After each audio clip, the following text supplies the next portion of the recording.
Chapter 14. Now it came to pass upon a day, that Jonathan the son of Saul said unto the young man that bare his armor, Come, and let us go over to the Philistines' garrison, that is on the other side. But he told not his father. And Saul tarried in the uttermost part of Gibeah under a pomegranate tree which is in Migron, and the people that were with him were about 600 men, and Ahiah, the son of Ahitub, Ishabod's brother, the son of Phinehas, the son of Eli, the Lord's priest in Shiloh, wearing an ephod. And the people knew not that Jonathan was gone. And between the passages, by which Jonathan sought to go over unto the Philistines' garrison, there was a sharp rock on the one side, and a sharp rock on the other side, and the name of the one was Boz, and the name of the other Seneh. The forefront of the one was situate northward over against Michmash, and the other southward over against Gibeah. And Jonathan said to the young man that bare his armor, Come, and let us go over unto the garrison of these uncircumcised, it may be that the Lord will work for us, for there is no restraint to the Lord to save by many or by few. And his armor-bearer said unto him, Do all that is in thine heart, turn thee, behold, I am with thee according to thy heart. Then said Jonathan, Behold, we will pass over unto these men, and we will discover ourselves unto them. If they say thus unto us, Tarry until we come to you, then we will stand still in our place, and will not go up unto them.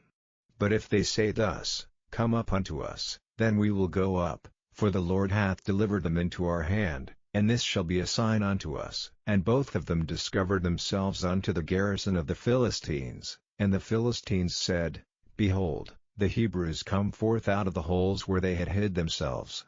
And the men of the garrison answered Jonathan and his armor-bearer, and said, Come up to us, and we will show you a thing.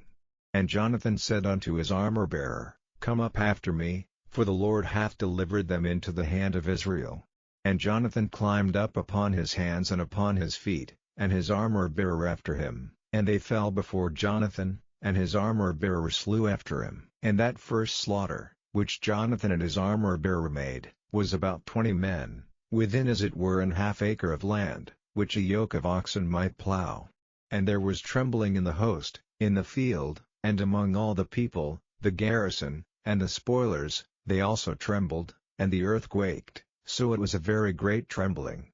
And the watchmen of Saul and Gibeah of Benjamin looked, and, behold, the multitude melted away, and they went on beating down one another. Then said Saul unto the people that were with him, Number now, and see who is gone from us. And when they had numbered, behold, Jonathan and his armor-bearer were not there. And Saul said unto Ahiah, Bring hither the ark of God. For the ark of God was at that time with the children of Israel.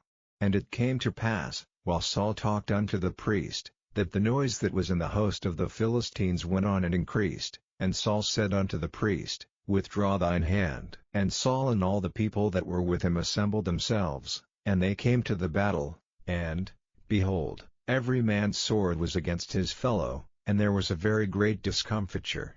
Moreover the Hebrews that were with the Philistines before that time, which went up with them into the camp from the country round about, even they also turned to be with the Israelites that were with Saul and Jonathan. Likewise all the men of Israel which had hid themselves in Mount Ephraim, when they heard that the Philistines fled, even they also followed hard after them in the battle. So the Lord saved Israel that day, and the battle passed over unto Bethaven. And the men of Israel were distressed that day, for Saul had adjured the people, saying, Cursed be the man that eateth any food until evening, that I may be avenged on mine enemies. So none of the people tasted any food. And all they of the land came to a wood, and there was honey upon the ground. And when the people were come into the wood, behold, the honey dropped, but no man put his hand to his mouth, for the people feared the oath. But Jonathan heard not when his father charged the people with the oath, wherefore he put forth the end of the rod that was in his hand, and dipped it in an honeycomb, and put his hand to his mouth, and his eyes were enlightened. Then answered one of the people, and said, Thy father straitly charged the people with an oath, saying, Cursed be the man that eateth any food this day. And the people were faint. Then said Jonathan, My father hath troubled the land. See, I pray you, how mine eyes have been enlightened, because I tasted a little of this honey. How much more, if haply the people had eaten freely today of the spoil of their enemies which they found. For had there not been now a much greater slaughter among the Philistines? And they smote the Philistines that day from Michmash to Aijalon, and the people were very faint. And the people flew upon the spoil, and took sheep, and oxen, and calves, and slew them on the ground, and the people did eat them with the blood. Then they told Saul, saying, Behold, the people sin against the Lord, in that they eat with the blood.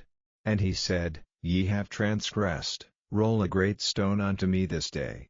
And Saul said, Disperse yourselves among the people, and say unto them, Bring me hither every man his ox, and every man his sheep, and slay them here, and eat, and sin not against the Lord in eating with the blood. And all the people brought every man his ox with him that night, and slew them there. And Saul built an altar unto the Lord, the same was the first altar that he built unto the Lord. And Saul said, Let us go down after the Philistines by night, and spoil them until the morning light, and let us not leave a man of them. And they said, Do whatsoever seemeth good unto thee. Then said the priest, Let us draw near hither unto God. And Saul asked counsel of God, Shall I go down after the Philistines? Wilt thou deliver them into the hand of Israel? But he answered him not that day. And Saul said, Draw ye near hither, all the chief of the people, and know and see wherein this sin hath been this day. For, as the Lord liveth, which saveth Israel, though it be in Jonathan my son, he shall surely die. But there was not a man among all the people that answered him. Then said he unto all Israel, Be ye on one side, and I and Jonathan my son will be on the other side. And the people said unto Saul, Do what seemeth good unto thee. Therefore Saul said unto the Lord God of Israel, Give a perfect lot. And Saul and Jonathan were taken, but the people escaped. And Saul said, Cast lots between me and Jonathan my son. And Jonathan was taken.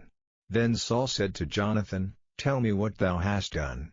And Jonathan told him, and said, I did but taste a little honey with the end of the rod that was in mine hand, and, lo, I must die. And Saul answered, God do so and more also, for thou shalt surely die, Jonathan. And the people said unto Saul, Shall Jonathan die, who hath wrought this great salvation in Israel? God forbid, as the Lord liveth, there shall not one hair of his head fall to the ground, for he hath wrought with God this day. So the people rescued Jonathan, that he died not. Then Saul went up from following the Philistines, and the Philistines went to their own place.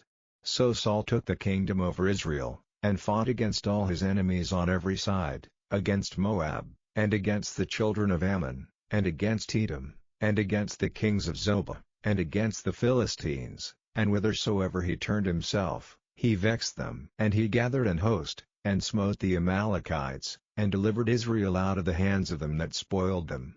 Now the sons of Saul were Jonathan, and Ishui, and Melchishua. And the names of his two daughters were these, the name of the firstborn Merab, and the name of the younger Mihal. And the name of Saul's wife was Ahinoam, the daughter of Ahimaaz, and the name of the captain of his host was Abner, the son of Ner, Saul's uncle. And Kish was the father of Saul, and Ner the father of Abner was the son of Abiel. And there was sore war against the Philistines all the days of Saul, and when Saul saw any strong man, or any valiant man, he took him unto him.